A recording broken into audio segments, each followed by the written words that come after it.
A Daily Life in Japan. Konnichiwa! For today's video, papasyal ko ng aking mga bagets dito sa Koen or sa park malapit dito sa lugar namin. Talagang binibigyan ko sila ng oras para makapaglaro dito sa park. Tsaka tignan nyo naman yung lugar, napakaganda. Ayun nga lang, hindi kami masyadong nagtatagal sa lugar kasi sobrang lamig na ng panahon dito sa Japan, guys. Kaso itong mga bagets ko, parang hindi nila iniinda yung lamig. O siya, sige, di bali nang importante dito, nag-e-enjoy sila.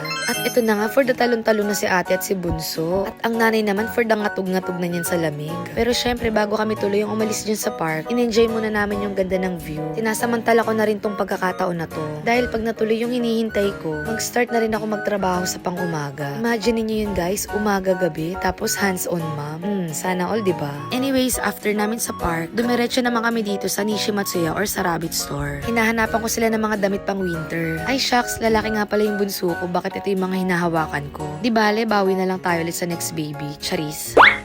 At ayun, habang nandito kami sa baby store, bumili na rin ako ng mga snacks ni Fuego. Actually, ang plano ko dito is talagang magtingin-tingin lang at bumili lang ng wet wipes. Pero bakit may pagbili na naman? O diba ang bongga, purita is waving, char. At ayun na nga, hanggang sa ginabi na rin kami. After namin dito sa may Nishimatsuya, dumiretso naman kami sa KFC. Bale, yun yung pinaka-dinner namin. Wala na kasing oras sa pagluluto dahil after namin dyan, nagayak naman ako para pumasok sa omise.